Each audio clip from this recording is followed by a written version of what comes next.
કપાસના પાકમાં પોષક તત્વોનું વ્યવસ્થાપન. કપાસની ઉપજ અને ગુણવત્તા બંનેને અસર કરતું એક મુખ્ય પરિબળ પૂરતા પ્રમાણમાં અને સંતુલિત પોષણની ઉપલબ્ધતા છે. છોડની વૃદ્ધિ અને હવામાનને અનુરૂપ જમીનમાંથી પોષક તત્વોનું શોષણ કપાસ દ્વારા થાય છે. કપાસ દ્વારા મુખ્ય પોષક તત્વો જેવા કે નાઇટ્રોજન, ફોસ્ફરસ અને પોટેશિયમનું શોષણ પાકના મૂળની ઊંડાઈ, ક્ષમતા અને પુરવઠો આપવાની જમીનની ક્ષમતા પર આધારિત છે. કપાસ માટે નાઇટ્રોજનનું મહત્વ. નાઇટ્રોજન એ મુખ્ય પોષક તત્વ છે કે જેને કપાસ સારો પ્રતિસાદ આપે છે, કેમ કે મોટાભાગની જમીનોમાં નાઇટ્રોજન ઓછું હોય છે. તે કપાસના ઉત્પાદનમાં પાણી પછીનું મુખ્ય મર્યાદિત પરિબળ છે. કપાસ જેવા ક્રિયાશીલ પાકમાં નાઇટ્રોજનના તત્વની વ્યવસ્થા મહત્વની છે, કારણ કે તે કપાસમાં પાન, ડાળીઓ, ફૂલભમરી, જીંડવા અને મૂળના વિકાસ માટે ખૂબ જ જરૂરી છે. તે ક્લોરોફિલના બંધારણમાં મહત્વનું સ્થાન ધરાવે છે અને છોડના ઝડપી અને તંદુરસ્ત વિકાસમાં મદદ કરે છે. નાઇટ્રોજન ઉપયોગની વ્યૂહરચના. કપાસના પાક માટે નાઇટ્રોજન સપ્લિમેન્ટ્સનો ઉપયોગ કરવાની યોજના આ પ્રમાણે બનાવી શકાય છે. 20 થી 25 કિલોગ્રામ પ્રતિ હેક્ટર નાઇટ્રોજન પ્રથમ 40 દિવસ દરમિયાન, વાવણીના સમયગાળાથી પ્રથમ ભમરીના વિકાસ સુધી. 25 થી 30 કિલોગ્રામ પ્રતિ હેક્ટર નાઇટ્રોજન 40 થી 80 દિવસના સમયગાળા દરમિયાન, પ્રથમ ભમરીની વિકાસથી પ્રથમ ફૂલના વિકાસ સુધી. 30 થી 40 કિલોગ્રામ પ્રતિ હેક્ટર નાઇટ્રોજન 80 થી 120 દિવસની વચ્ચે, પ્રથમ ફૂલના વિકાસથી પ્રથમ જીંડવા ખુલવાથી મહત્તમ જીંડવા ખુલવાના સુધી.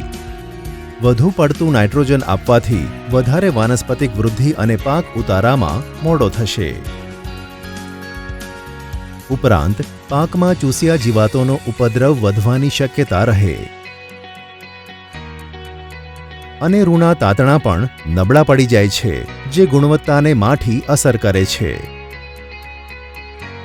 માટે પાકની જરૂરિયાત મુજબ ઓછી અથવા વધારે નાઇટ્રોજન બદલે ઉચિત પ્રમાણમાં કરવો એ નાઇટ્રોજન વ્યવસ્થાની ચાવી છે.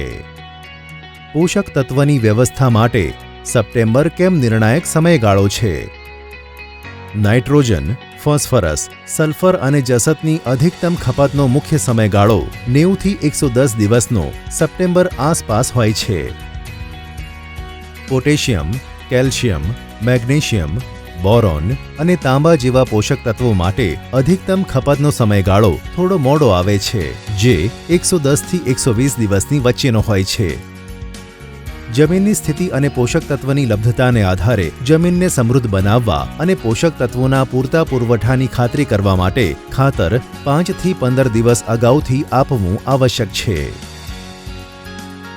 જીંડવા માટે જરૂરી નાઇટ્રોજન, પોટેશિયમ અને ફોસ્ફરસનું લગભગ 40 થી 50% હિસ્સો છોડમાં પુનર્વિતરણ દ્વારા થાય છે. પોષક તત્વોના પુનર્વિતરણ સહેલાઈથી થાય માટે પાંદડામાં રહેલા પોષક તત્વોને સપ્ટેમ્બરમાં વધારાના ખાતર આપી અનુકૂળ સ્તરે પહોંચાડવો આવશ્યક છે. આમાં કોઈ ઢીલાશ કે નિષ્ફળતાથી ઉણપના ચિહ્નો જેવા કે અકાળે પાંદડા લાલ થવાના અને પાંદડાનું ખરણમાં થઈ શકે છે. પોષક તત્વના વ્યવસ્થાપનના સૂચનો. કપાસના પાકને પોષક તત્વના પુરવઠાના સંચાલન માટે અહીં કેટલાક સૂચનો આપ્યા છે. વર્ષા આધારિત અને પિયતવાળા કપાસની પોષક જરૂરિયાતોને સમજવા માટે વાવણી કરતા પહેલા માટી પરીક્ષણ કરવું આવશ્યક છે. કપાસને ભમરીની શરૂઆત થાય એ પહેલા કુલ નાઇટ્રોજનના માત્ર 10% જરૂરી છે, એટલે કે 45 દિવસ. જો આ તબક્કા દરમિયાન વધારે નાઇટ્રોજન આપવામાં આવે તો તે જમીનમાં ઉતરી જશે અને ઉપલબ્ધ રહેશે નહીં. કપાસના પાકના વિકાસમાં જુલાઈ અને ઓગસ્ટની શરૂઆતમાં પોષક તત્વોની જરૂરિયાત ઓછી રહે છે. યોગ્ય પોષક તત્વોના વ્યવસ્થાપનના પરિણામે કપાસની વધુ ઉપજ, રૂની ગુણવત્તામાં સુધારો, પાણી અને પોષક તત્વોની સારી કાર્યક્ષમતા અને વધુ નફો થઈ શકે છે. ખાતરના ઉપયોગના આયોજન કરતી વખતે માટી પરીક્ષણ અને છોડનું રાસાયણિક વિશ્લેષણ, ખેતરનો ઇતિહાસ અને અનુભવ આ બધું ધ્યાનમાં લેવું જોઈએ.